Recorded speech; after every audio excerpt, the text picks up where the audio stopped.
welcome back to another episode of the Amazing Podcast. I'm your host, Angela, and happy Women's History Month. Today, I am joined by the lovely Mary and Sheryl from Women in Business here at Baruch College, and we're going to be discussing about women in business, how they navigate through businesses, and some opportunities that are given to us that we don't know about. I'd also like to give a quick shout out to someone special from our crew. Hi guys, my name is Adana. I'm also a part of Women in Business as the co-chair of Member Development and AMA. So it's a great collaboration between the two clubs. Lastly, make sure to follow us on our social medias. It should be right here on your screen. You know the drill. Follow, like, subscribe. And without further ado, let's get started. Mary and Sheryl, you can go ahead and introduce yourselves. Okay. Hi, everyone. So my name is Marycarmen. I am a senior at Baruch College. I am majoring in finance, and I also have a double minor, one in marketing and graphic design. And I am also the VP of Development and Rotations, and I'm also part of it. Hi, everyone. My name is Sheryl. I'm a senior majoring in finance and minoring in communications. I'm the VP of fundraising for WIB. Yes, okay. Well, thank you guys for coming. We really appreciate that. And to get started on this conversation, I want to ask, what is Women in Business? What are you guys about? What is your mission statement? So WIB is a club for all majors, all women. Anybody is welcome. We focus on our mission statement and our three core values. Yeah. So mentorship, meritocracy, and mobility. Yeah, thank you. So basically that just means that we're open to everybody, and within the club you can grow professionally and also make friends because we value member development and just, building that connection with everybody. So. Yeah, I totally see that. I was also part of Women in Business for a semester, and it was a great experience. But I'm curious as to, how did you guys find out about Women in Business and why did you join? Okay, so I guess I'll answer. So when we joined freshman year, right, everything was about COVID, so everything was online. I tried to join club just to meet new people because I didn't know anyone here at Baruch. And I tried joining Women in Business, but since it was online, I was just like, you know what, never mind, right? Like, this is not for me. Then I met Sheryl. We started being friends. Sophomore year passed. We were like, we're going to join the club, but we never did, So fast forward our junior year, we're like, you know what, we actually need to. And, I had a couple friends that were there, so I was like, you know what, let me just interview, go for it. And we went to the GIM. We applied, and thankfully, at least for me, I got into DNR as an intern. So I joined because, like Mary, I had heard about Women in Business for a long time. However, what threw me off was the requirements. I know it looks like a lot. You probably know, Angela. Yeah. But I feel you. It looks crazy, but I promise it's not that bad. You're just attending events, and honestly, attending these events is how I met everybody and how I made friends. And to this day, I'll text them hey, do you want to go out and grab some lunch, some coffee? So yeah, that was my story. What is your guys' favorite memory, if you want to share? Okay, I'll say the Tara Rose IC. Yeah, that was which good. is internal communication, which was a lunch that we all had. I feel like that's where I made the most connections. I met previous WIP members and current WIP members, and we were all just chatting it up. And yeah, I met so many friends that night. So, well, that's it. But yeah, so that's one of my favorite memories. For me, I'd have to say PDD, which is Pink and Denim Day. It's our annual breast cancer awareness fundraiser that we host in the lobby. So I did it 2 times already. So last year I did it as an event planner for the fundraising committee, and then this year I did it as VP. So it's definitely holds a special place in my heart. But yeah, it's a great event, and breast cancer really is the cancer that affects most women. So being able to bring the community together and share that awareness was fun. And then obviously just meeting people. So Yes. Okay, so this is kind of like an elevator pitch. What would you? Yes. Ooh, yeah. Why should someone join Women in Business? The connections, the events. We have a bunch of professional events, and we also have a lot of office visits. So I would definitely go and try to be a part of WIB, for the amazing connections we meet. Also, we have an alumni relations committee, and they make a lot of afternoon events where basically it's the time to network with alumni and their positions and where they're at now. And I would definitely say if you're a person who's struggling and don't know where they want to go, like I would try to reach out and maybe could like network and ask them. You know what I mean? So to add on to Mary, I'm more of like an interpersonal person. So like I would say if you want to make friends, if you want to meet new people, definitely join. I like, saying hi and making those connections. So apart from making connections with your alumni and your professionals, you make friends. So who doesn't want friends? Like we come to a community school, so being in a club allows you to, stay here, go to events, meet new people. So yeah, definitely join for that. And The vibes. the vibes. Very cool. The I vibes. Like, everyone's promise. cool. Like, don't worry about it. It doesn't matter your major. Like it's just the vibe. Literally. Yeah, no, I totally agree with what you're saying. It's a commuter school, and a lot of people do make comments about how we're very antisocial. That's a lie. But I do think it's what you kind of do it to yourself in a Right. way. Sorry, not to Not attack at people. WIB, like Yeah, not AMA either. I do think you are what you do. Like, you put yourself in a position where you get to know people more, like even external, because joining these clubs, you get access to external For businesses, sure. companies, and all that. So since your club is all about empowering women in the professional workplace, what are your guys' tips for someone who has no corporate background? So I would definitely say, well, this applies to anyone, but networking, even when you're already in your like internship or your job, networking with anybody, whether it's your like fellow interns or your coworkers now, and your director, any type of networking, because they can always, help you ask questions. If this is like your first time entering, it's not like you're expected to know everything. You want to go in there with some type of, knowledge, but again, you're an intern or you're a new person at a job. So definitely don't be afraid to ask questions and, speak out. That's what they're there for. You're going to learn. You're not expected to know everything. What are some like questions that you have asked during coffee chats? Because I know they're very intimidating, especially when you're speaking to an adult in the business that, it's where you want to work at. So what is your advice for that? I would just say, to be honest, be like, hey, I'm a little lost. Like, like try to fill me in wherever you can. And in my opinion, when they see that you're very honest and like kind of lost, they'll probably feel bad for you and help you. Like It's a guilt tripping, right? Yes, Guilt tripping. guilt tripping, So don't be afraid to be yourself as well, So transitioning to when you're actually in the workplace, how would you make sure that your voice is heard? I would say be firm, honestly. As a woman, like sometimes, it can be hard to share your voice and say what you think, but really be firm on what you think. Do your research before also. You don't want to say something and then, get the side eye, but definitely say what you want to say what you think.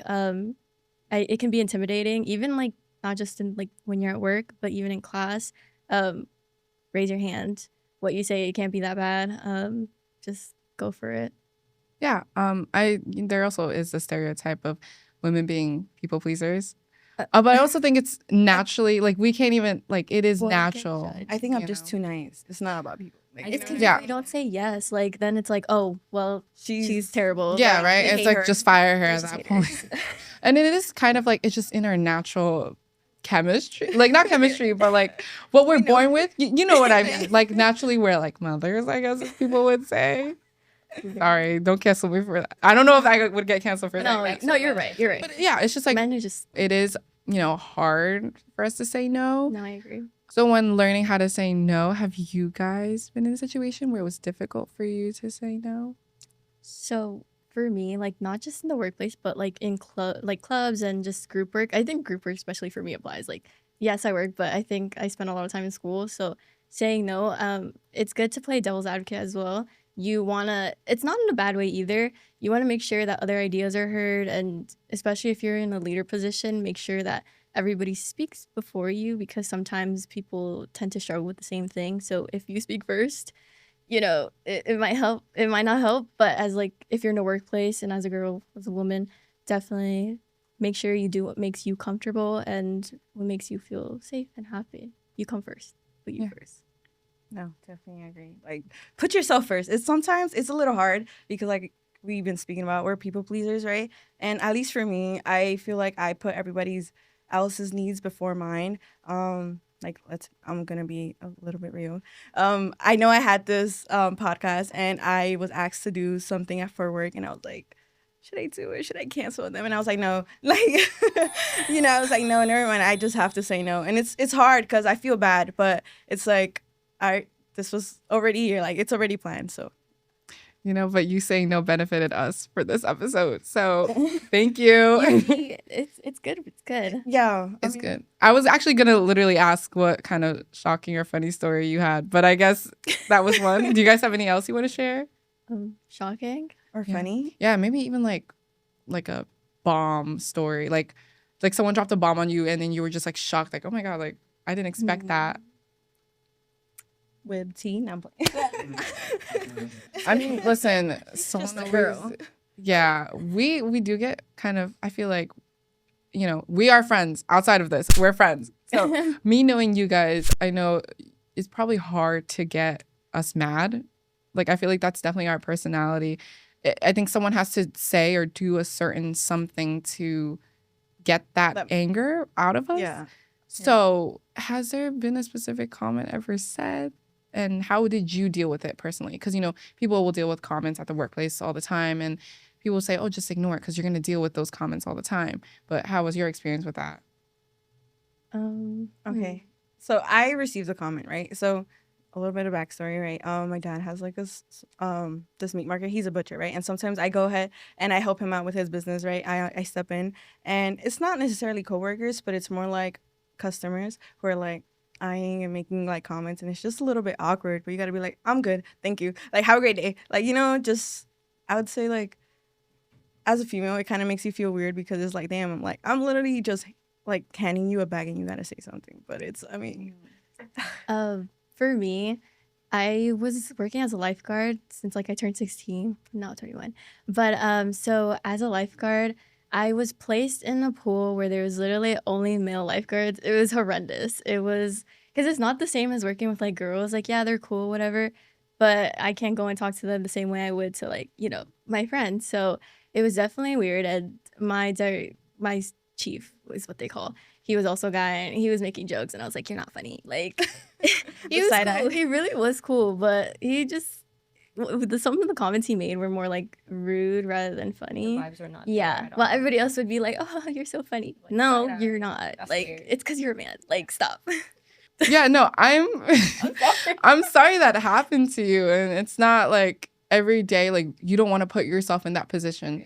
Yeah, well, thank you for sharing your stories and those tips. Now that also leads to, my next question. Since you worked in a workplace where you were surrounded by men, why do you think women representation matters so much in male-dominated fields like investment banking I have here, private equity, mechanical engineering? The list goes on and on and on. So, okay, so we're finance majors, and of course, our biggest competition are the males. I feel like for us, or for me, I need to do certifications and extracurricular activities in order for me to get an interview. I feel like that's just what reality is, I will also say, like, in interviews, as a female, if I get a male, I know that I have to be a little bit more, like, I don't know, like, my attitude has to be a certain way. A little assertive. Yes. And then with a female, I feel a little bit calmer. You know what I mean? I feel like I'm able to express myself in a way that they would understand. So I think that that's probably something other females go through, and that's why we need the representation. I would say it's definitely important because it encourages other women to take that step and, be motivated, because when I go to panels and I see women speaking, I'm like, oh, like, they're bad. Like, they're so cool. But when I see a guy speaking, it's like, okay, well, now what? Like, it's the norm. So definitely it's encouraging. And like Marycarmen said, it's more comforting and it's just cool. So, yeah. And how do programs like Women in Business and Girls Who Code encourage women to join fields other than the typical fashion, beauty? Because, like you mentioned with the finance, I was also gonna...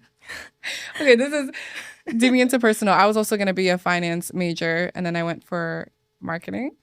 It's just because I was more on the creative side. It is when you do finance and well, I mean, mainly Can I finance. ask you like why you made that switch? Like, well, you kind of answered it already, but Oh, let's be gosh. honest. There's more females in the marketing side major only because, like I said, in finance, our biggest competition is the male. And Yes. like I won't. This sounds so bad. I won't lie. But it was a little bit of a fear that I would be surrounded by men. But I feel like that is, I can feel you guys having that fear. So yeah, no, in high school, I was in the arts. I mainly did theater. I was a theater girl and I still am. I still very much am. And because of that, I always wanted to do something regarding business. And finance was very like mathematical, very strict, straightforward. Like there's no really like curves around it. It's kind of more of a straight line. And because I knew I wanted to do business, marketing was there and they had that creative side. You know, I won't lie, this wasn't the path that I would have expected for myself, but now that I'm here, it just feels right. So I'm always interested in finance. So, but again, I think it just goes to show that fear behind my head, knowing that it's the finance bros are there. yeah, the finance bros are there, and I have just men judging me, and they won't even ever see my point of view. For sure. Yeah. Can I just say you're like very talented? Sorry. Oh, thank you so much. You guys I are, really like, appreciate so that. good. No, thank you. I appreciate that. Whatever makes you happy, girl. Yes, that's all that matters, guys. Do what makes you happy because life is short. Cheesy saying, but yeah, life is short. And find a career, of course, find a career that makes you get that money and get that bag, but it's not worth it at the risk of you suffering and your happiness. And also just say though, like what you study and you go into, you can always, like eventually your career is going to grow and you can always change it. You can do whatever you want with it. So you might not like it at first, but like be creative, do whatever you want. A lot of students change the The major. world is big. Right. I'm on my third major right Or now. like, actually. some people start off in like the fashion industry and they'll go ahead and go into like actual like private equity, like whatever makes you stand out, whatever you like, try it. Doesn't matter as long as you get You it. don't Or the have other to way stay around. in one. Yeah. spot all Other the way time. around too. Yeah. We were invited. Sorry, I'm gonna continue speaking. Yeah. Right. WIB was invited to Colombia's Women's Society conference, right? And we had a speaker there who was from like the head of city. She was I think I don't remember like her title so well, but she was part of city, and she said that she was a psychology major and she was minoring in economics, and she kind of like stood out to me only because she's like, I went into investment banking and then I felt like it wasn't what she wanted, so she went into the fashion industry, and then she was there for a long time, and then she was like, you know what, let me go back to I would say the finance side of it. And then she felt like she was empowering others. She basically became a mentor to other women, and I don't know. I just kind of found it like very inspiring because like we're in the finance field, and maybe in the future, like, you know, we can be the person who inspires other females to be there. You know? The finance girlies. Right. No finance bros. No. Now, since it's Women's History Month, let's highlight some wonderful companies that are women-owned. So I have some here: Rare Beauty, Bumble, Glossier, Milk Bar, Honey Pot Company, Sweet Green. The list goes on and on and on. So out of these businesses, what would you guys say you guys love the most, or, you know, are fascinated by? And it doesn't even have to be on this list. It could be anything. Okay. So I am obsessed with makeup. Like I love makeup ever since I was like, I don't know, since I started watching YouTube, like, you know. So I definitely say Rare Beauty and Glossier. Like anytime I see it on social media or I go into the store, I'm just fascinated by whether it's the same color, like three different brands. I just love it. And I think also Rare Beauty just being like founded by Selena Gomez in itself is already like crazy because, you know, as a kid you're watching, well, I was watching Disney. Yeah, I was watching Wizards of Waverly Place. So seeing her go from like actor, musician, and now she's like over here doing her business. Again, that goes back to the career. Like she changed it so many times, and it's all that she's passionate about. So yeah. No, I was gonna fall back. I was like, literally, I'm a Disney girl, so I was watching, you know, Alex Russo and doing Sorry, I was watching Alex Russo, and I don't know. I really love Rare Beauty. Actually, on the way here on the train, since I wasn't gonna show up, you know, I was doing my mascara. I had the Rare Beauty mascara, and I was putting it on the train. So, yeah. I like your confession. I appreciated it, you know? So Hey. I'm like confessing everything. But Can I also say Canva being co-founded is crazy because everybody uses Canva. Yeah, everyone especially uses Canva now. And then Marketing, Sweetgreen, come on I didn't now. know that. I mean, I've never had Sweetgreen. Have any of you had Sweetgreen? Yeah, I have. Is it good? It's kind of like a healthier version of Chipotle. Okay. Well, yeah. We I should- mean, yeah. So seeing all these companies, like, it kind of makes you appreciate, and they're also really popular. for sure. Yeah. Honey pot as well. Yeah, especially for us women because it is catered. These companies are catered to us. So I guess it goes to show, since we already know most of these companies, they're doing something that works because for sure. we know of it and we use it. Mm-hmm. And then with these women-owned businesses, are there any businesses that you guys maybe want to start up, entrepreneurs? I have too many. Like, now I'm playing. Let me start. I feel like for me, I kind of do nail art. I know it's pretty common amongst us women, but I do like to do it on my own time, and I do it for families and close friends. And I think for me, one of the businesses I want to start is maybe like a nail salon where I hire other manicurists or nail techs and then just have them there, or create booths for them, lash techs, all of them, and have their own private suite. And then that way it's like more of a comforting place for a woman to go to and get all their services done in the same place. Or also open a gym that's strictly for women. I know that's pretty on the expensive side, which is why I'm like, damn, like, I don't know how I'm gonna get this bread, but I'm gonna get it somehow, right? I'm gonna open that gym one day where it's like only for women. That way it's a way we're all comfortable. Sorry. I am a Spanish speaker, so It's okay. so that way we're all comfortable working out without men kind of like sarcasm. So would a man think of that? No, never. And it's always more expensive for girls. It's crazy. Yeah. You go to the store. Oh yeah, will you Of give us a course. discount? Okay. Wait, Mary, you gotta hire me, please. I need a job.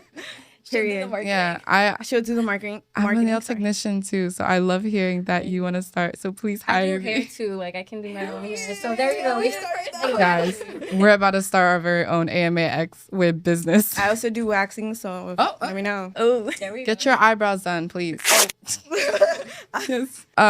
Before we tie up today's episode, do you guys want to go ahead and share your final words? definitely join us at WIB. We share the same room with AMA, so you guys, Come look for come us. look for us. Yeah, you'll see all of us.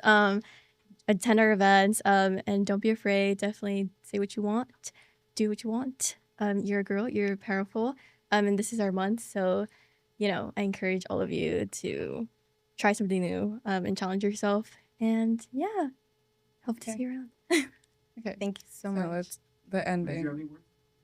She said them all. Did I? Not We playing. I was think- just gonna say it's always our month, but okay. Oh yeah, you're right. But today's like the one that like everybody Acknowledges? Yeah. Okay. Unfortunately, but we should be acknowledged, everyone. Right? It's Every day, every minute, period. every day, every minute. Why is it just a month? Yeah. No, seriously. Thank you guys so much for watching, and thank you to Mary and Sheryl for joining us here. Make sure to check out WIB and AMA for more information, and happy Women's History Month. Please join us in the next episode.